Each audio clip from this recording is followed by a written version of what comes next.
Alces que desaparecen. La conexión ovni. Hace unas semanas hablé en privado con una persona que trabaja de cerca con vida silvestre, a quien llamaré Kyle, nombre cambiado por privacidad. Lleva 16 años en el campo. No parecía alguien interesado en los ovnis. No sonaba emocionado ni como si buscara atención. Honestamente, sonaba cansado. Le pregunté qué estaba pasando con las desapariciones de alces de las que la gente sigue susurrando y que yo había escuchado por distintas fuentes. Me dijo de forma directa que los alces no están muriendo, están siendo removidos. Dijo que en 16 años ha visto todo tipo de pérdidas, depredadores, enfermedades, inanición, caza furtiva, y que esto no se parece a nada de eso. No hay sangre, no hay marcas de arrastre, no hay desorden, solo ausencia. Dijo que eso nunca pasa en la naturaleza. Le pregunté de cuántos alces estábamos hablando.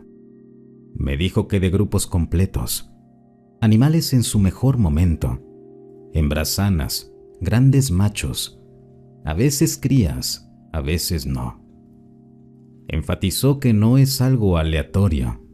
Dijo que eso es lo que realmente le inquieta.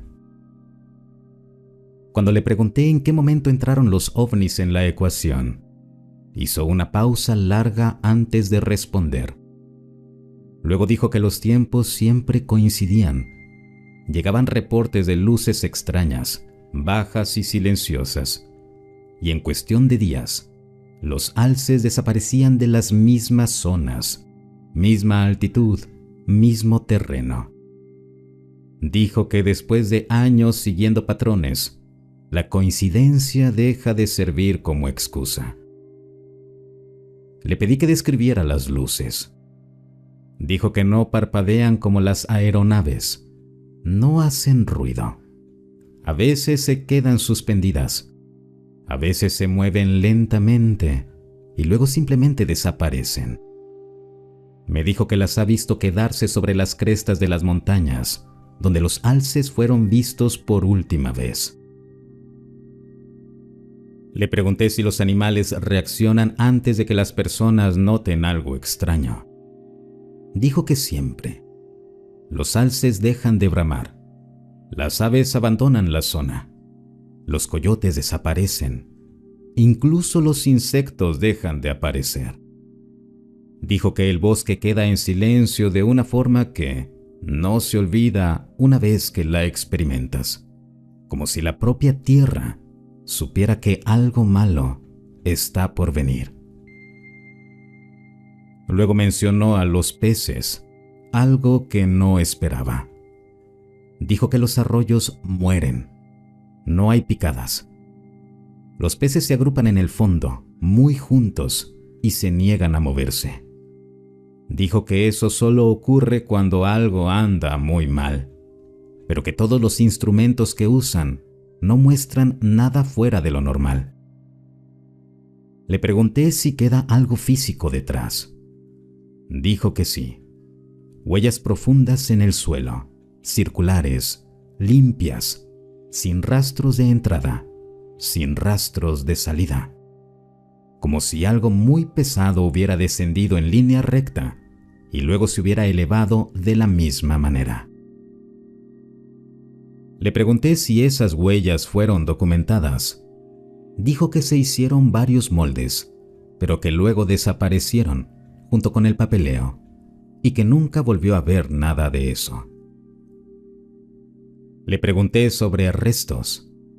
Dijo que rara vez se encuentra algo y que cuando lo hacen, hay algo que no encaja.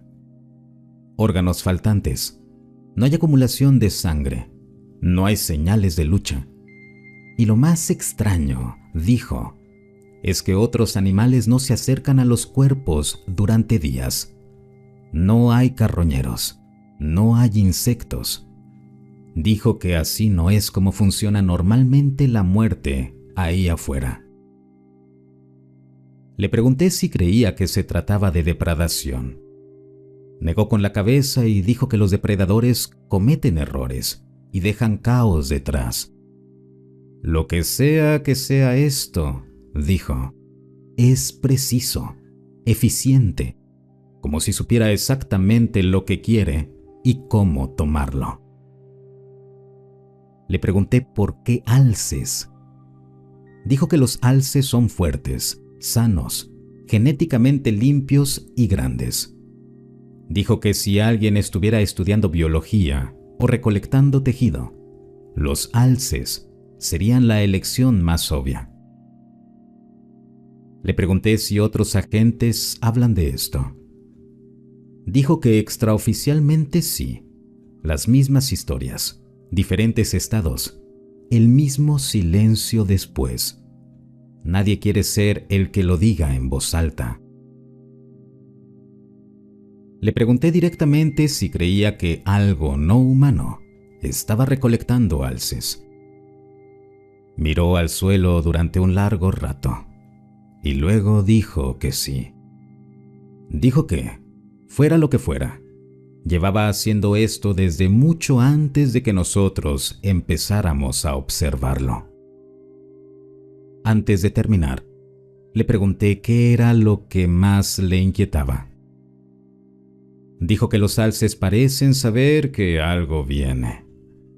No entran en pánico, no corren, simplemente se quedan en silencio y se agrupan, como presas que han aprendido que no tiene sentido intentar huir o escapar.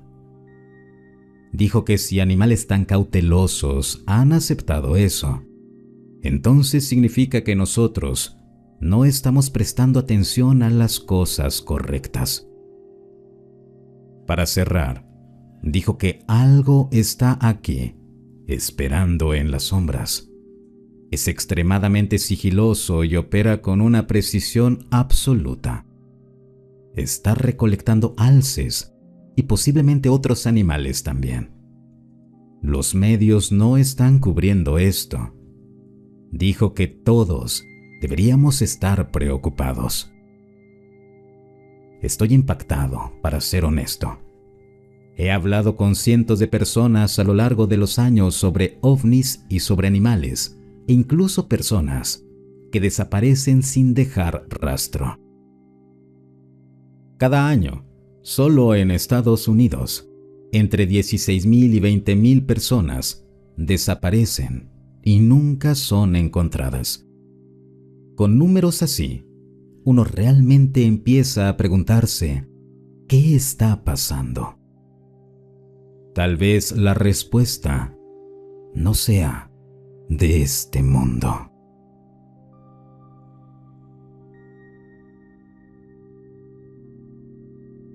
La noche más aterradora de mi vida. 10 encuentros verdaderamente extraños con humanoides extraterrestres. Por Preston Dennett. Los encuentros con humanoides son quizá el aspecto más fascinante de los casos OVNI. Después de todo, algo o alguien se encuentra dentro de estas misteriosas naves. Los reportes de humanoides son mucho más comunes de lo que la mayoría de la gente cree. Existen decenas de miles de casos documentados, con indicios de que en realidad podrían contarse por millones. Son demasiados como para ignorarlos o descartarlos. Ignorarlos sería anticientífico y además una oportunidad perdida para ampliar nuestro conocimiento sobre la vida más allá de la Tierra. Este video presenta 10 casos muy inusuales de gente que ha experimentado contacto cara a cara con lo que parecen ser humanoides extraterrestres. Nunca tuve miedo. Alrededor de las 8 a.m. del 8 de agosto de 1968, 2 caballeros salieron en automóvil desde Seattle, Washington, iniciando un viaje por carretera de 18 horas rumbo a Los Ángeles, California. Aproximadamente a las 8:30 p.m. llegaron al pueblo de Ceres, California, y fue entonces cuando quedaron asombrados al ver que un ovni iba siguiendo el ritmo de su auto. Uno de los hombres intentó comunicarse telepáticamente con la nave, y para su sorpresa, ésta pareció responder. Momentos después apareció una segunda nave, y luego una tercera. Cuando la tercera descendió frente a ellos sobre la autopista, los hombres detuvieron su vehículo y observaron con asombro. Podían ver a un grupo de figuras humanoides dentro del ovni, mirándolos desde arriba. Tras varios largos momentos, reanudaron la marcha y las tres naves continuaron acompañando su vehículo durante algunos minutos más, hasta que finalmente se alejaron a gran velocidad en el cielo nocturno. El chofer alienígena. En la lluviosa noche del 8 de noviembre de 1971, una maestra esperaba sola y paciente en la parada del autobús El Transporte que la llevaría a su casa en Turku, Finlandia. En lugar del autobús, un automóvil se detuvo frente a ella y un hombre amable le ofreció llevarla.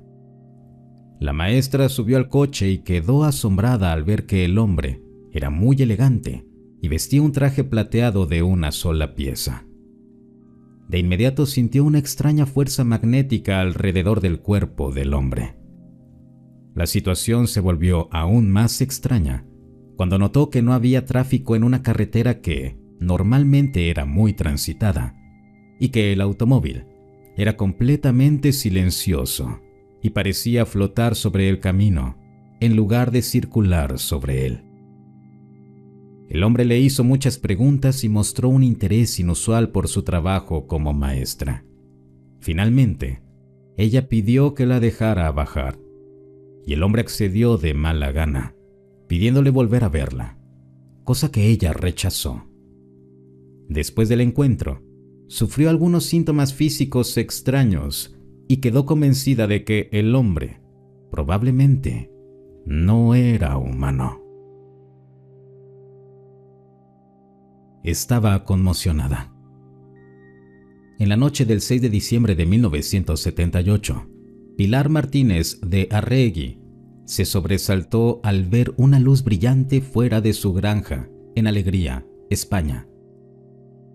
Al principio la ignoró, pero la luz se volvió aún más intensa y al mirar hacia afuera, quedó impactada al ver una gran nave redonda descender del cielo y aterrizar a unos 90 metros de su casa.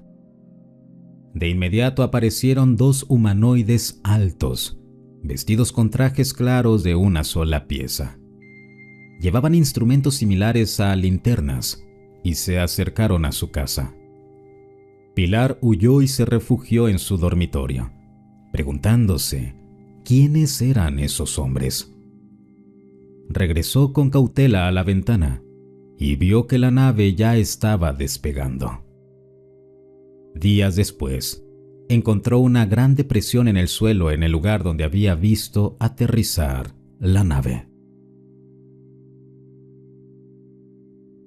El alien gris peludo.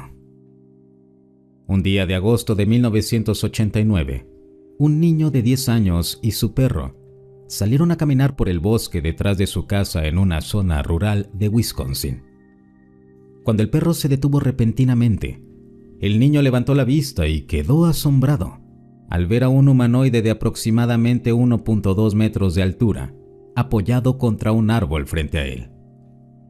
El ser tenía grandes ojos oscuros, piel bronceada y cabello blanco rubio, pero claramente no era humano.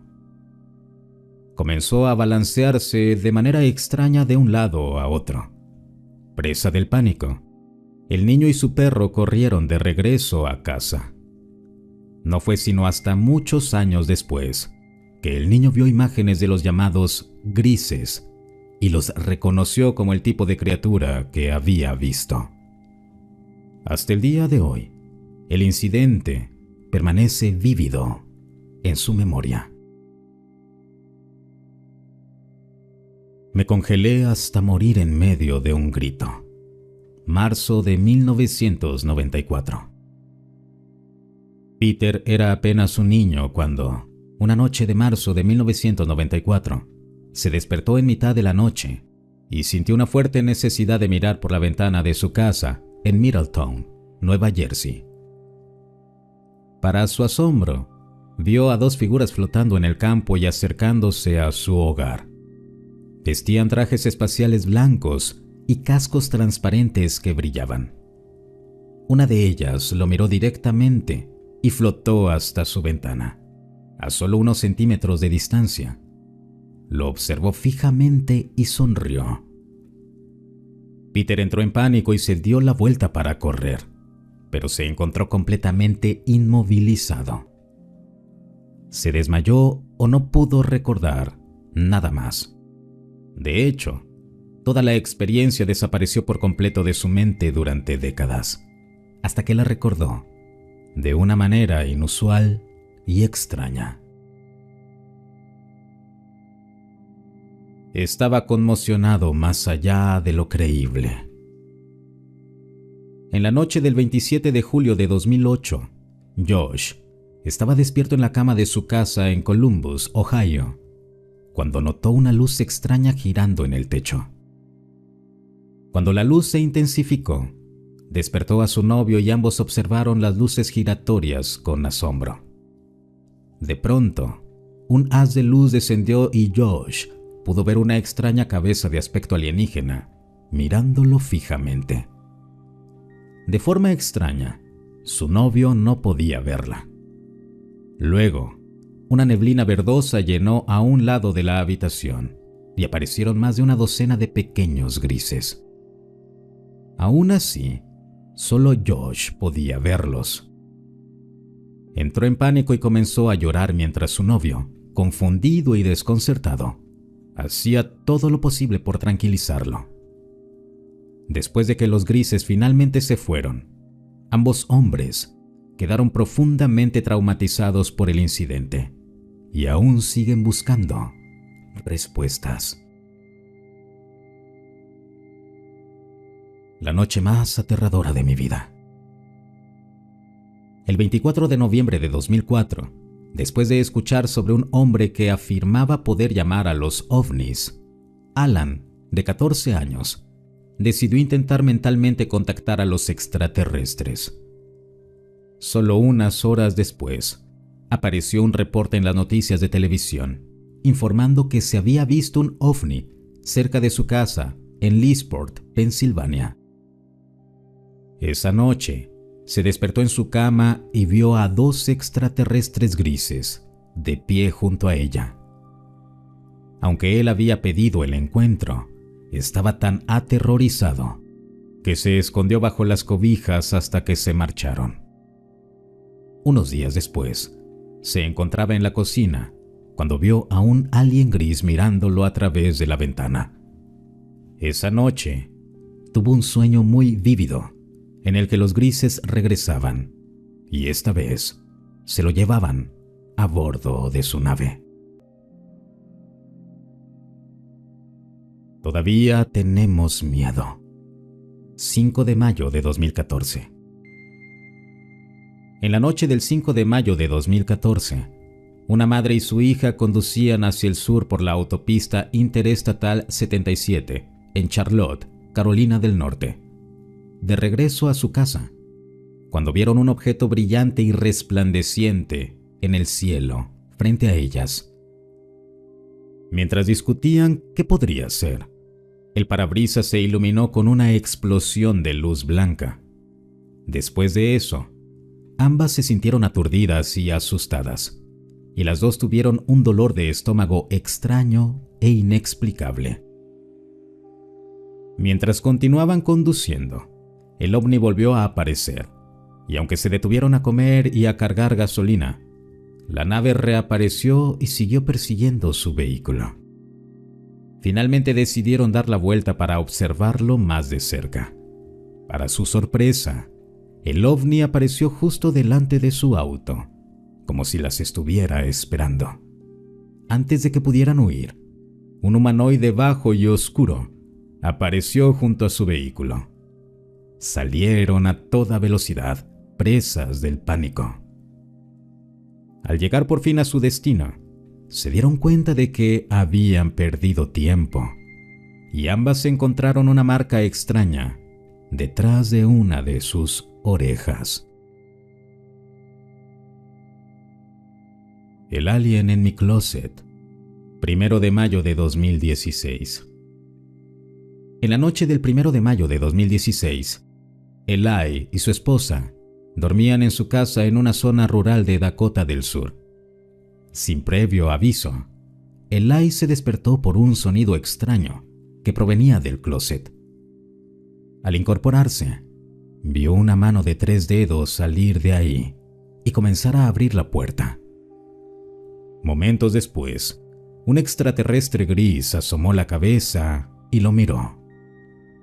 Presa del pánico y el miedo, Eli intentó tomar el arma que guardaba en su mesa de noche, pero se dio cuenta de que no podía moverse ni gritar. Comenzó entonces una especie de batalla de voluntades. Eli sintió que el alien no pretendía hacerle daño y que estaba poniendo a prueba su respuesta emocional. Finalmente, Eli pudo moverse ligeramente, y cuando extendió la mano hacia la mesa de noche, el extraterrestre gris se deslizó de nuevo dentro del closet y desapareció. Había algo dentro. 17 de julio de 2018, sur de Illinois. Era la tarde del 17 de julio de 2018, cuando una pareja llegó a su casa en el sur de Illinois después de ir de compras. Ambos vieron una luz naranja inusualmente brillante flotando en el cielo. De repente, esta liberó una luz más pequeña que descendió hacia el bosque detrás de su casa. Solo unos instantes después, se encontraron frente a una nave muy grande, con forma de cigarro, que flotaba a la altura de las copas de los árboles, a menos de 50 pies de distancia. Tenía luces de colores y ventanillas. A través de ellas, pudieron ver a 2 figuras humanoides moviéndose en su interior. De pronto, la nave se encendió con una luz intensa, emitió un suave sonido de silbido y salió disparada a gran velocidad. La verdad ya no puede seguir negándose. La enorme cantidad de reportes ya no puede explicarse simplemente como engaños, alucinaciones, malas interpretaciones o enfermedades mentales. Incluso nuestros propios gobiernos están admitiendo ahora la realidad de los ovnis y la presencia extraterrestre en nuestro planeta. Una nueva era amanece para la humanidad, ya que millones de personas están tomando conciencia del nuevo paradigma. No estamos solos en este universo. Es momento de que aprendamos todo lo que podamos sobre estos misteriosos visitantes de nuestro planeta.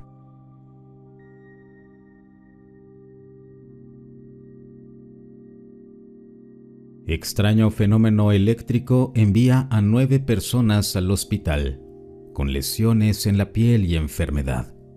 1886.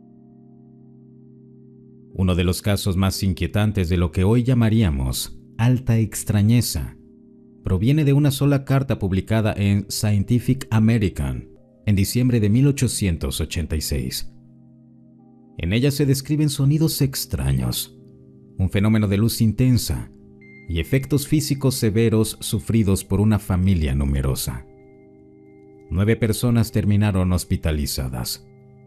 El autor de la carta fue Warner M. Cowgill, un funcionario real que trabajaba en el consulado americano en el puerto de Maracaibo, Venezuela. Cowgill no escribió esto como una historia sensacionalista.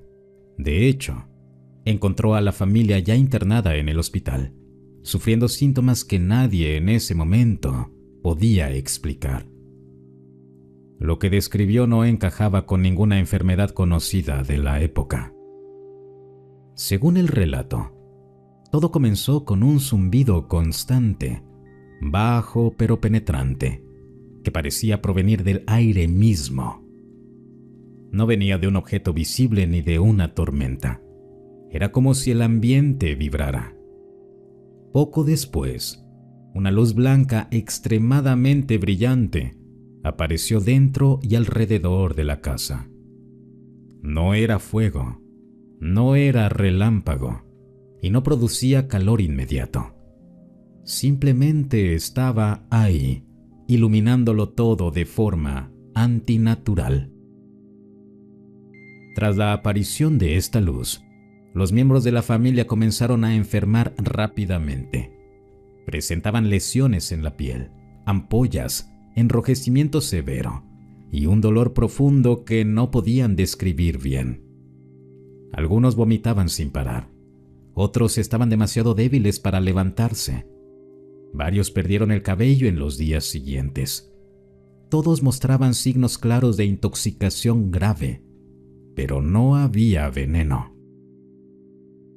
Lo más perturbador es que Cowgill estaba describiendo con gran precisión lo que hoy conocemos como enfermedad por radiación, casi 10 años antes de que Wilhelm Röntgen descubriera los rayos X en 1895. En ese momento, el concepto mismo de radiación era desconocido para la ciencia. Este caso ocurrió también antes de que H.G. Wells escribiera La Guerra de los Mundos, antes de las oleadas de naves misteriosas de finales del siglo XIX y antes de que existiera cualquier marco cultural para explicar algo así. Es decir, no copiaba ninguna historia popular, no seguía ningún mito de la época, era algo completamente fuera de contexto. La carta fue tomada lo suficientemente en serio como para ser reproducida en al menos 48 periódicos estadounidenses entre 1886 y 1891. Cowgill no era un desconocido, era una persona real, con cargo oficial, y existe su obituario. Murió en 1897, con apenas 48 años. Curiosamente en el mismo consulado donde trabajaba cuando escribió la carta. Si este relato fue un engaño, entonces fue uno extraordinariamente preciso, adelantado a su tiempo y científicamente inquietante.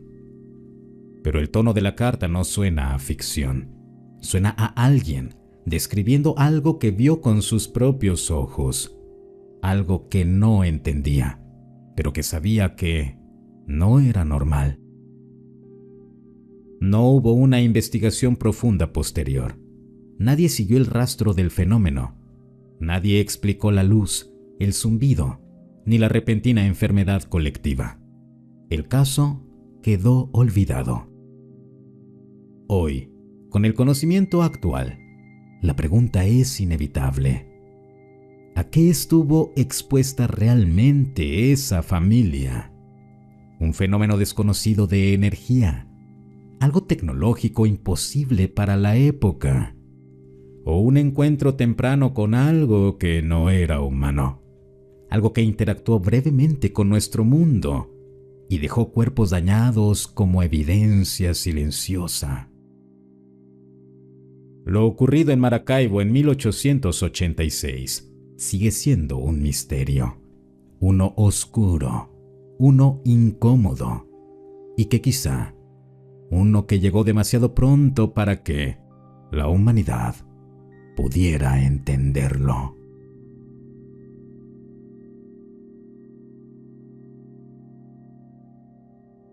El CE5 funciona. Son reales. Acabo de regresar de una llamada grupal CE5 que hicimos en la Ciudad de México y todavía me tiemblan las manos al escribir esto. Estoy impactado. Por primera vez en toda mi vida, los vi con mis propios ojos. No en videos, no en historias de otros. Yo estuve ahí. Éramos varias personas reunidas en silencio, mirando el cielo nocturno.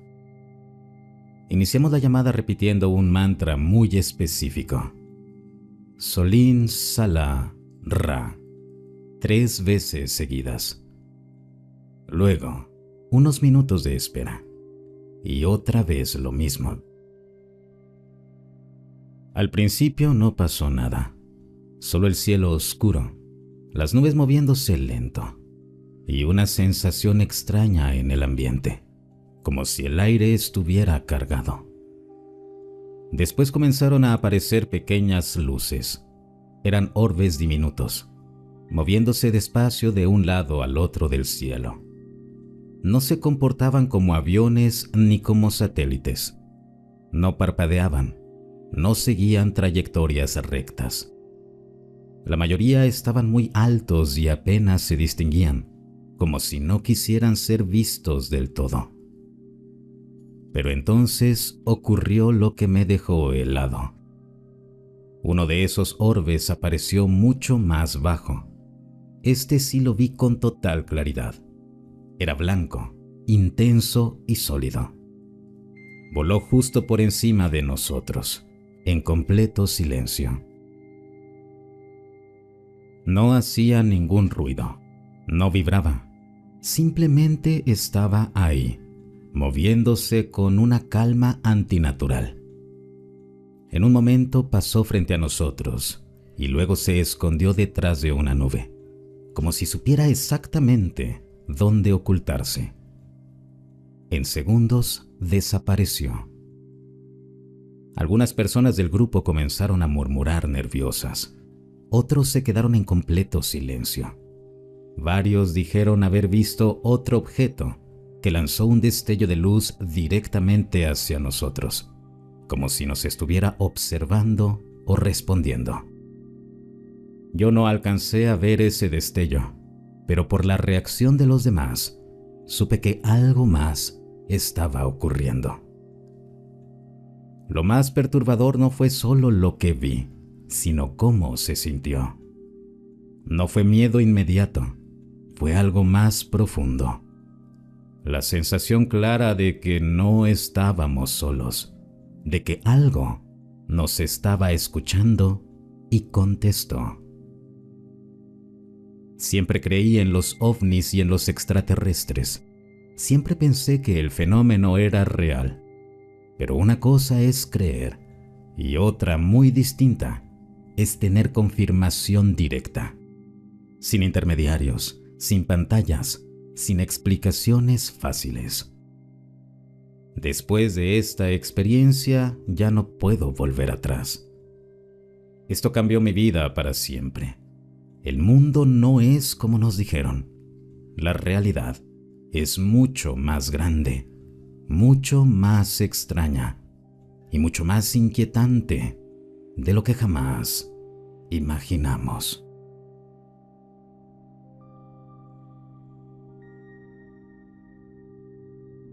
Mi experiencia comunicándome telepáticamente con WAP. He decidido creerme a mí mismo y compartir mi experiencia, con la esperanza de que otros puedan aportar más contexto a lo que viví o información adicional. He logrado comunicarme con lo que creo que son WAPs, fenómenos aéreos no identificados, en varias ocasiones. Solo hablaré de una ocasión en particular, en la que hablé con la misma entidad 2 veces a lo largo de una semana. Esto ocurrió estando sobrio durante el día. Acababa de meditar, así que estaba relajado, pero tenía los ojos abiertos. Vi algo que podría describirse mejor como una forma energética cambiante en la sala de mi casa. Repito, plena luz del día, con los ojos abiertos. Flotaba en el aire, pero no tenía una forma definida, sino más bien una energía luminosa que cambiaba constantemente. Se comunicó conmigo directamente a través de mis pensamientos y mantuvimos una conversación durante unos 45 minutos aproximadamente. Yo pensaba y eso respondía. Mientras hablaba, me enviaba imágenes mentales relacionadas con lo que estaba comunicando. También podía percibir sus patrones de pensamiento, así como su duda y confusión ante algunas de mis preguntas. En un momento dado, comencé a hablar en voz alta y encendí mi grabadora para tener un registro posterior.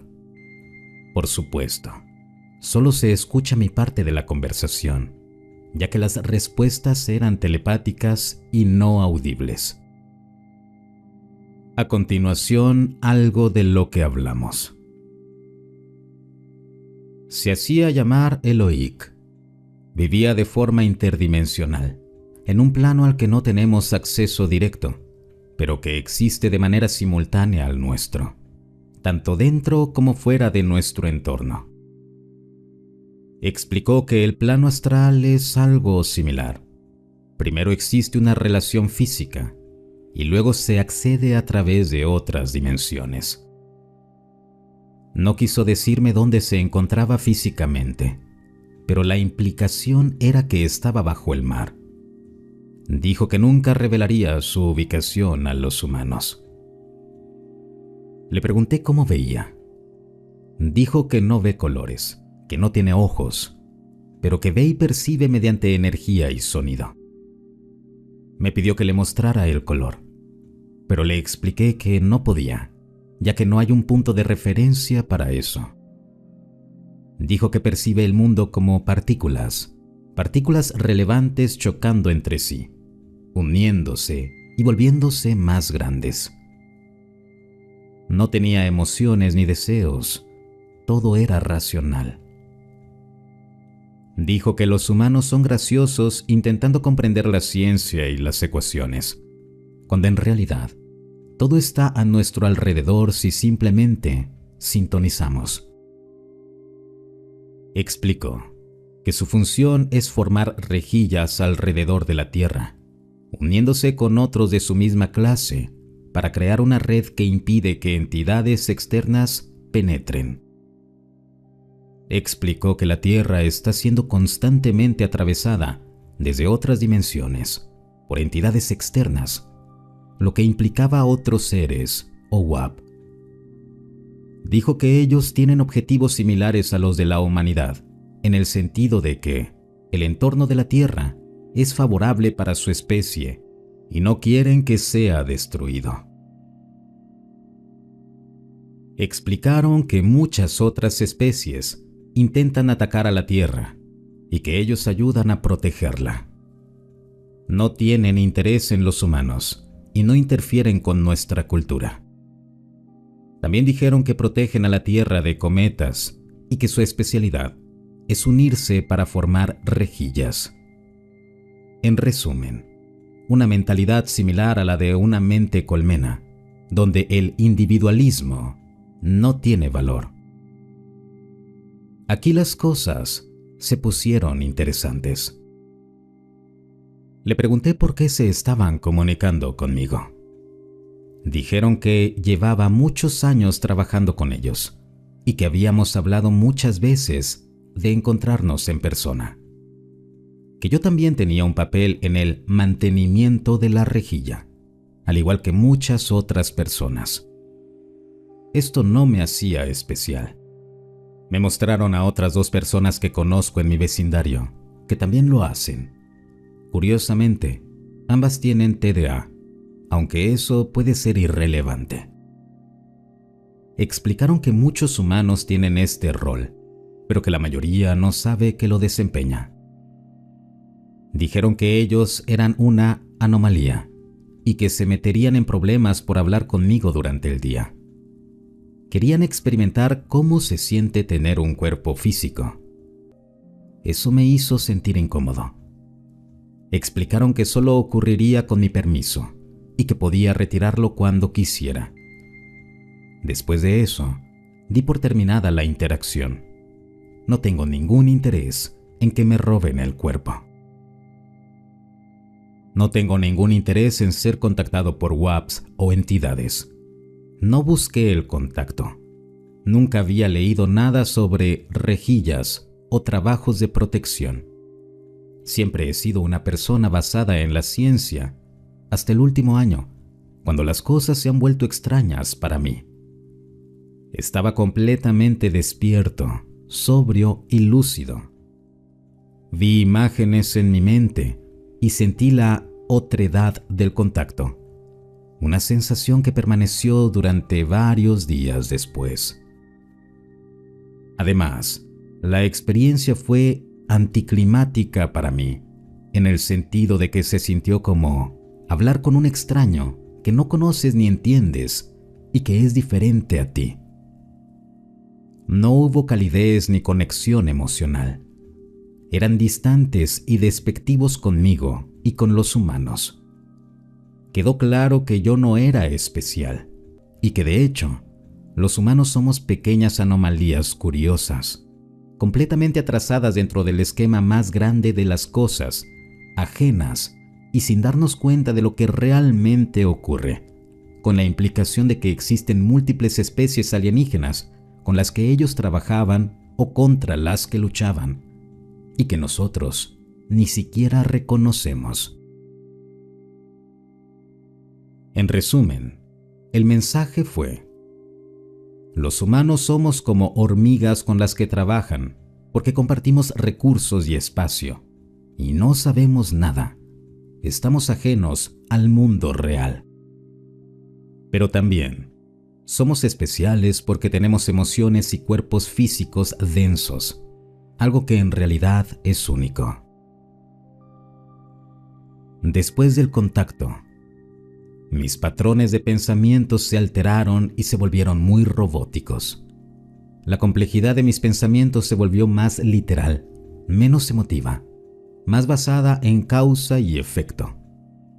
Esto se notaba en la forma en que escribía y hablaba con otras personas, y era evidente incluso para mí en ese momento.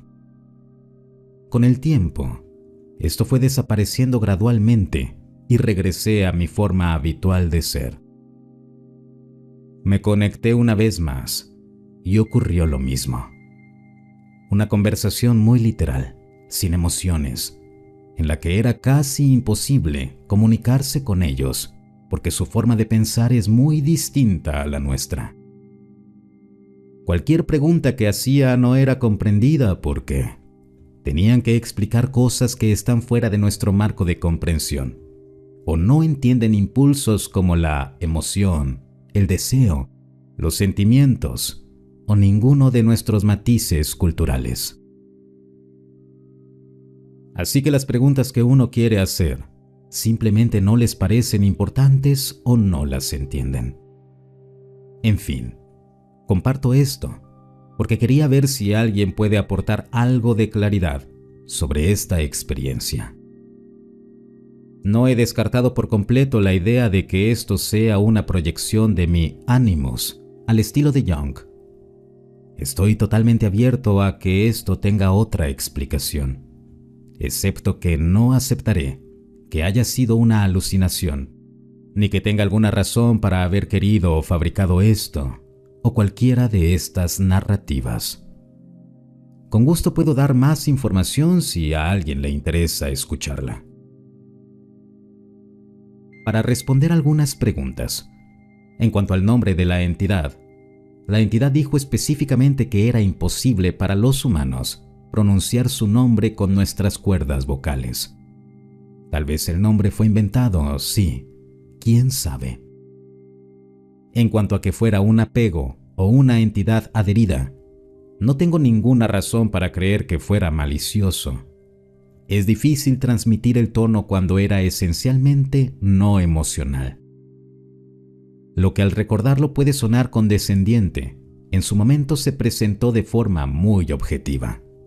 No intentaba forzar nada. Se iba y regresaba solo cuando yo lo pedía. Astral de bajo nivel, tal vez. Mi opinión es que tendemos a priorizar la inteligencia, basándonos en qué tan parecida es a nuestra propia especie. Todo ese discurso de amor y luz guiando a la humanidad está bien, y estoy seguro de que muchas inteligencias son así. Pero en realidad, muchas otras no. Y eso no las hace indignas ni malvadas, solo diferentes.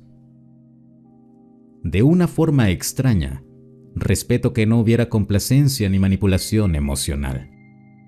Si pudieras hablar con un pulpo y el pulpo tuviera una forma de pensar completamente distinta a la tuya, describirías una interacción maliciosa cuando en realidad solo hay divergencia. Esto me parece muy acertado. También dijeron que no nos conocíamos bien y que habíamos hablado muchas veces de encontrarnos en este plano antes de este contacto. Yo lo creo. Aún así, eso no significa que la confianza no tuviera que construirse de nuevo si quisiera establecer contacto otra vez. No lo he hecho. Además, yo sería mucho más cauteloso con mensajes excesivamente positivos que me dijeran que soy especial. ¿Acaso no soy el único que puede ver cómo eso podría interpretarse como algo mucho más manipulador?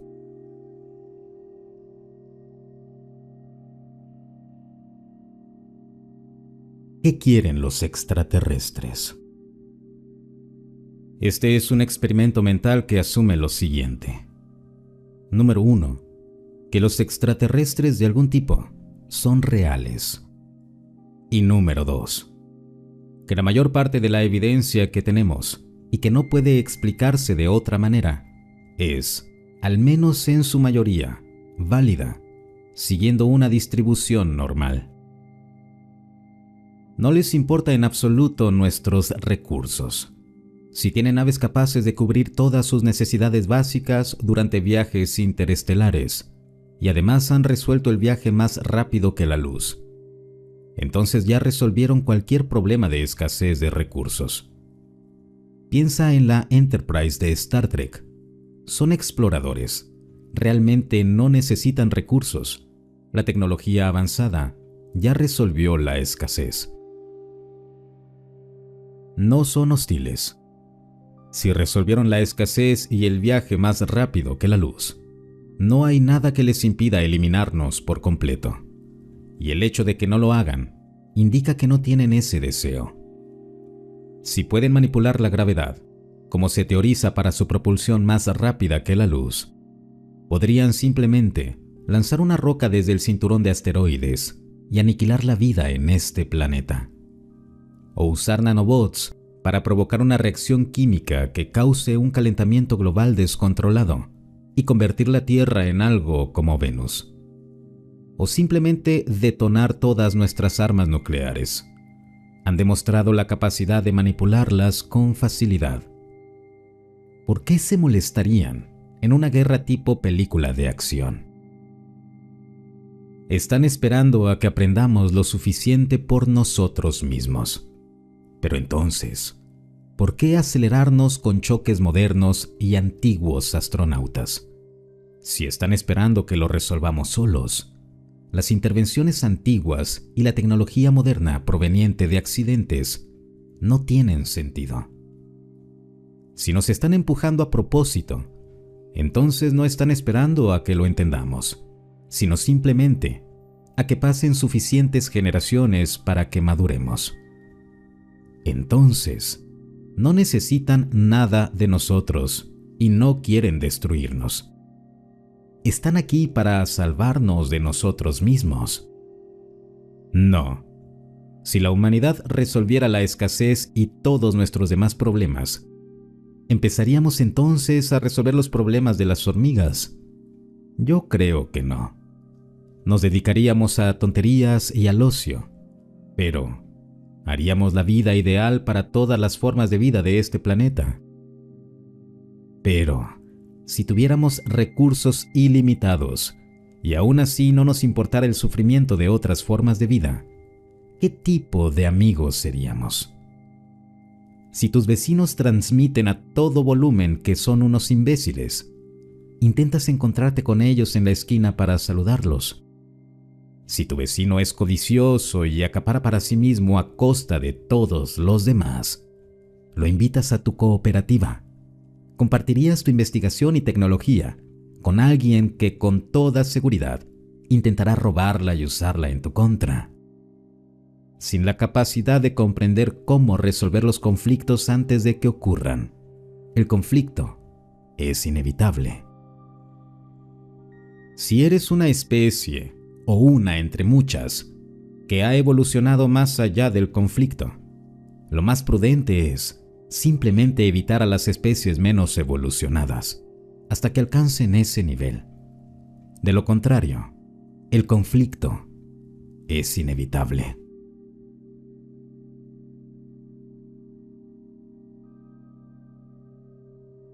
Solo un experimento si tienes un momento libre. Antes que nada, si eres de las personas que no creen en cosas paranormales, por favor sigue de largo. Tus comentarios ofensivos no tienen ningún valor aquí.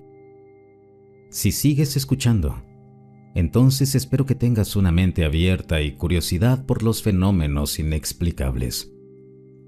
Lo que intentaremos es una pequeña forma de viaje en el tiempo, mezclado con una visión remota. Puede que causemos un poco de estrés a un ser querido, pero nada demasiado extremo.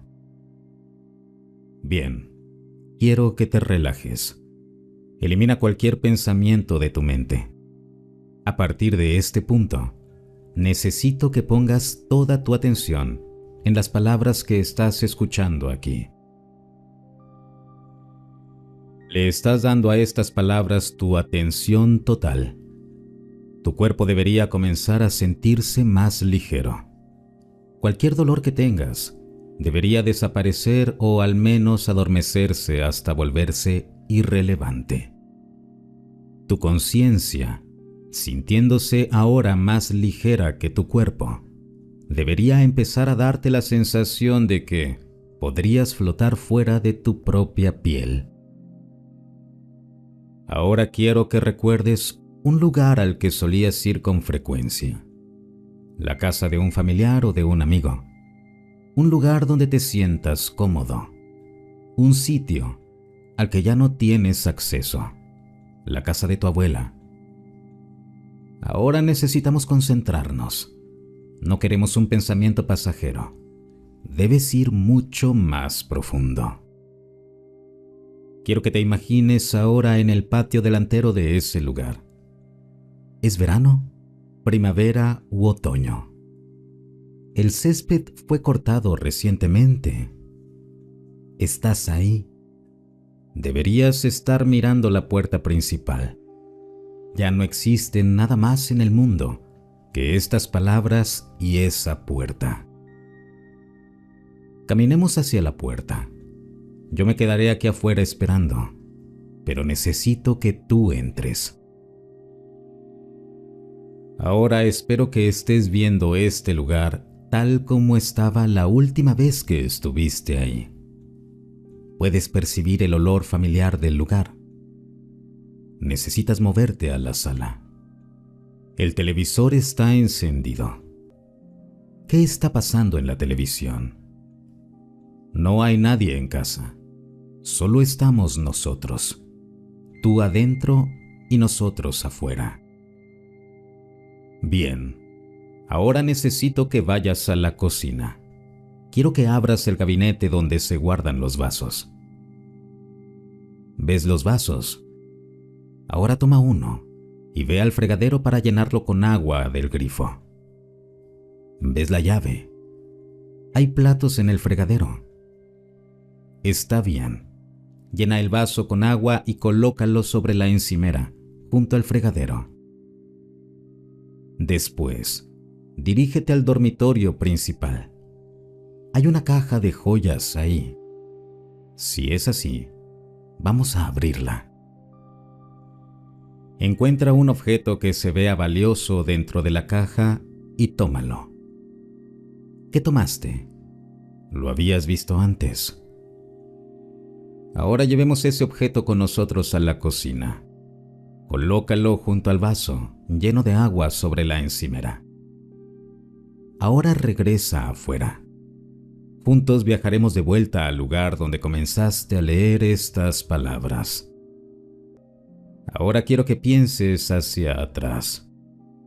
¿Puedes recordar alguna historia sobre una pieza de joyería valiosa que fue dejada en la encimera de la cocina, junto a un vaso con agua? Si es así, por favor, háznoslo saber. Pregunta a personas que conozcan a tu familia. ¿Culparon a alguien más? ¿Cambiaron las cerraduras? Gracias por intentar esto conmigo. Espero que, si nada más, haya sido un bonito paseo por tus recuerdos. Es mi creencia que una experiencia que se siente tan real como espero que ésta se haya sentido para ti, debe haber sido, de hecho, real.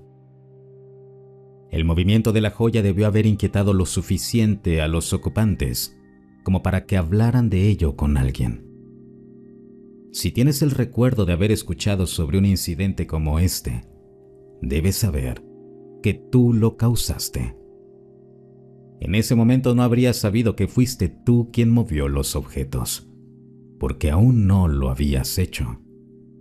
Por favor, haznos saber si surge una historia así. Gracias de nuevo.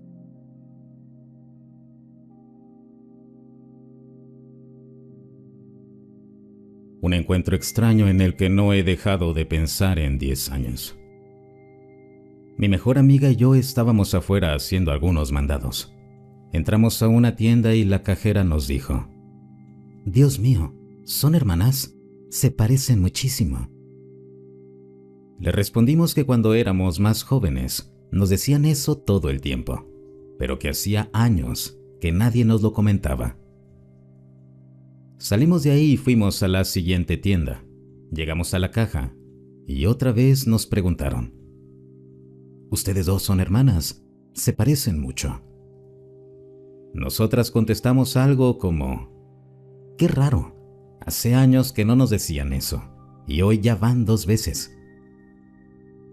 Luego íbamos en el coche manejando por la ciudad, platicando, y seguíamos comentando lo curioso que era que nos hubieran dicho eso 2 veces el mismo día, cuando probablemente no lo habíamos escuchado en unos 10 años.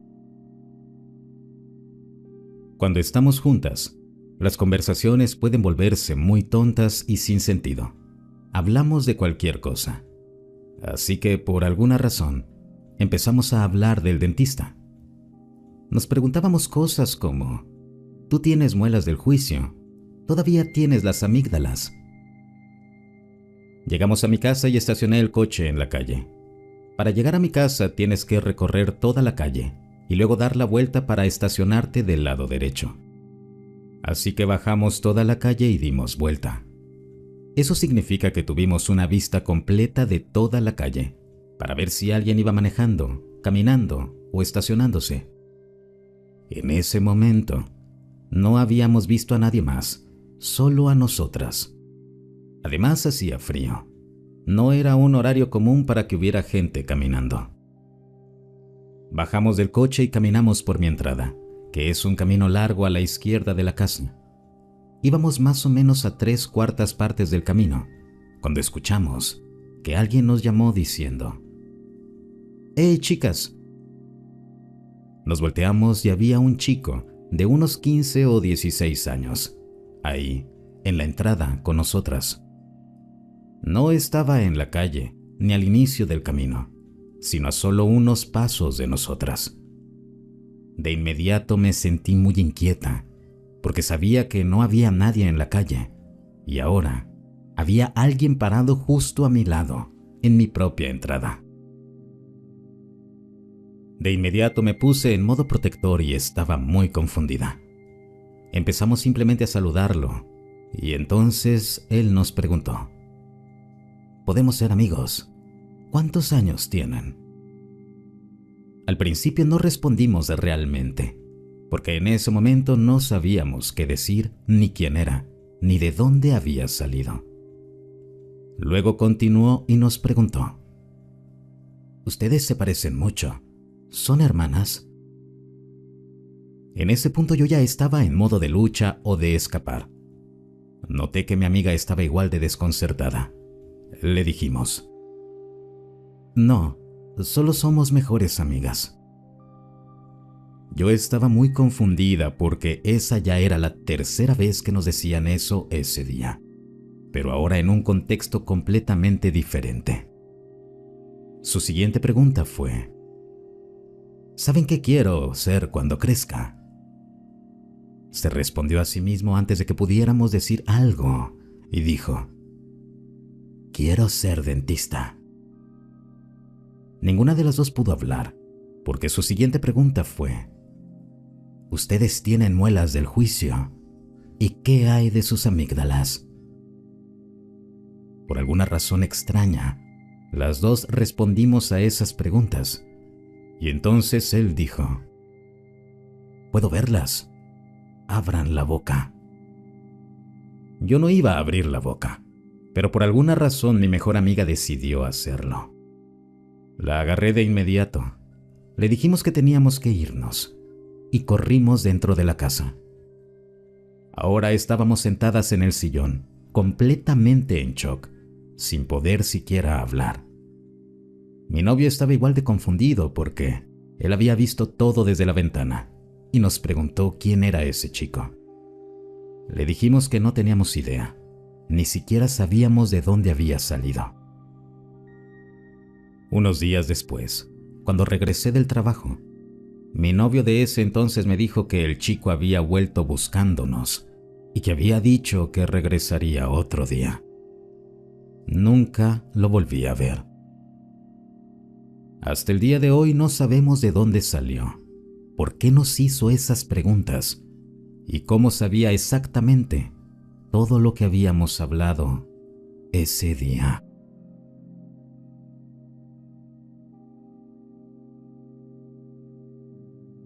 Me estafaron. Una lección de discernimiento.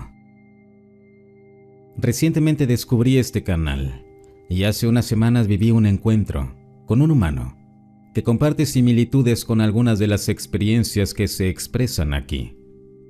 Como fui ingenuo y tuve que aprender algunas lecciones sobre discernimiento, moderación y confianza, pensé en compartir esto con ustedes. Después de hablar con un tipo durante 3 horas en el tren y no ver razones para desconfiar, fui a un cajero automático en la siguiente estación y le di bastante dinero, el cual nunca volví a ver. Fue una combinación de mi arrogancia y de confiar únicamente en mi buena intuición habitual, junto con creencias extrañas y unilaterales. Había pasado el día haciendo senderismo con amigos en el bosque. Lloramos y reímos juntos, ya que recientemente habíamos perdido a un amigo por fallecimiento. Cuando regresé al pueblo y a la estación del tren, mi ánimo era luminoso, casi irradiaba.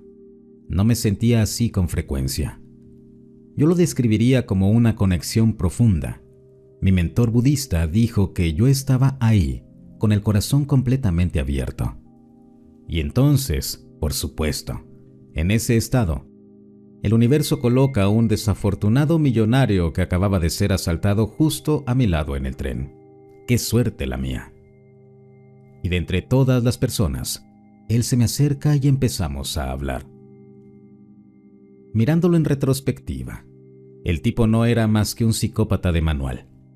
Mi mentor dice que los psicópatas tienen un sentido casi sobrenatural para saber a quién pueden manipular y cómo hacerlo. Lo que me desconcertó es que normalmente noto cada mentira directamente en mi cuerpo.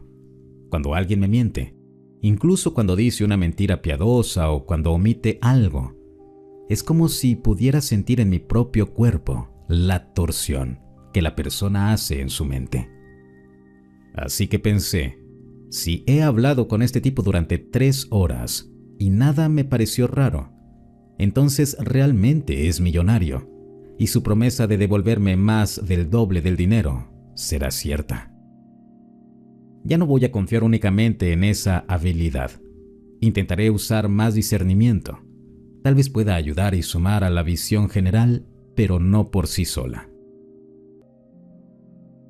Él era realmente bueno. Cuando le dije cuál era mi ciudad natal, inmediatamente supo cuáles eran los hoteles más caros de ahí, que yo solo conocía por haber pasado frente a ellos, pero él me habló del interior y del mármol importado especialmente desde Turquía, y cosas así. Dijo que era arquitecto, y cuando accidentalmente miré de reojo la galería de su teléfono, estaba llena de planos de construcción y más cosas así. Todos los detalles cuadraban, incluso llevaba un Rolex en la muñeca. Lo que aprendí cuando llamé a una empresa que su padre realmente había fundado y que él había mencionado brevemente, es que lleva haciendo esto desde hace más de 20 años, siempre con la misma historia. No puedo volver a casa. Y que incluso el propio padre había advertido a los nuevos dueños sobre su propio hijo. Pero volviendo a lo que aprendí, fue solo porque confié en mi buena intuición que él logró engañarme. A menudo son los puntos de nuestras propias convicciones narcisistas los que se convierten en el talón de Aquiles, dice mi mentor. Esto también aplica para esta comunidad. Si estás desesperado por experimentar algo extraordinario, sé consciente de ello. Si aceptarías cualquier cosa con tal de sentirte especial, de ser elegido, ten cuidado. Muchos experimentadores hablan de un matiz diferente, más bien de una carga y una existencia en la sombra, donde no se les cree. No te separes voluntariamente de los demás. Más bien averigua cuál es tu tarea y tu propósito. Eso es lo que yo diría. Algo más que es importante. En el tren, sentí un estado de confianza pura y me sentí invulnerable dentro de él. Esta experiencia fue realmente muy instructiva y saqué mucho de ella. Fue un espejo, en la sensación de importancia, de conexión con algo más grande, de superioridad moral y también de superioridad táctica. Caí de bruces. Y hay algo más que es impresionante. Él me dio la oportunidad de sentirme como un salvador, como alguien con buena intuición, como alguien generoso. Todas esas eran cosas que yo quería y quiero creer sobre mí mismo. La adulación, incluso cuando no viene directamente del otro, nunca es buena señal. Ahí fui yo quien se estaba adulando a sí mismo. Pensé que estaba guiando y por lo tanto a salvo. Ahora a eso lo llamaría arrogancia espiritual. La realización de que el mundo no funciona así. El mal no respeta tus buenas intenciones. Puede explotarlas. Por eso necesitas discernimiento. ¿Qué es el discernimiento para mí? Ante todo, significa no fijarse únicamente en una sola opción, sino mantener todas las posibilidades en mente. Mirar desde una postura sobria y distante. En esta situación, simplemente debería haber ido al baño y llamado a un amigo para contarle.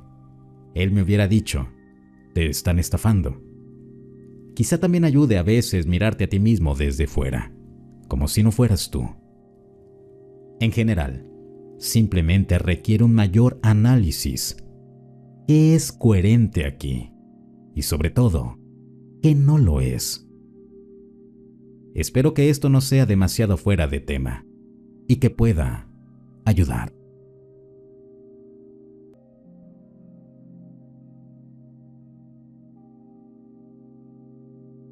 Si el video te gustó, no olvides suscribirte y compartirlo. Hasta el próximo relato.